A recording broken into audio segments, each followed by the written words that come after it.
Зошто толку се направи драма околу најавата за приватни потреби да патува еден од обвинетите? Според вас, дали треба да се издвои постапката? Што е тоа што вие го барате? За да не се одлага судењето. Да, па како што знаете, еден од обвинетите побара после утврдувањето на терминот за следно рочиште помеѓу обвинителството и обвинетите и одбраната, одлагање на тоа рочиште од лични причини. Ние се произнесовме дека не може да се раздвои постапката заради тој обвинет и дека тоа не представуваат некои особено важни причини за одлагање на следното рочиште од главната расправа.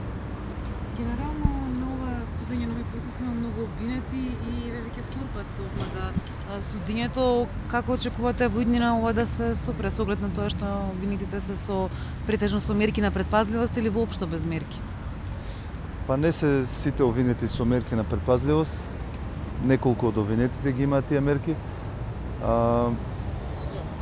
Не можеме да претпоставиме што би се случувало во иднина, меѓутоа ние правиме све од наша страна да што поскоро започне главната расправа. Дали досега за овој обвинет вие сте побарале некаква мерка, бидејќи сега заминува надвор од Македонија, постои ли кај вас како Не, во претходната постапка не беше предложена мерка за овој обвинет.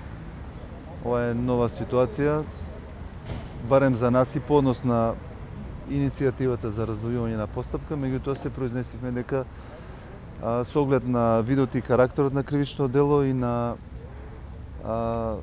моментот што токму и тој обвинет има помагачки действија во извршувањето на кривични дела, сметаме дека не треба да судот донесе решение за раздвојување на постапката за овој обвинет од причините од кои што и бараше одлагање на рочиште. Постои ли можност од бегство ако ја напушти државата? Апсолутно. Постои. Доколку постои, тогаш ќе постапиме согласно одредбите од закон.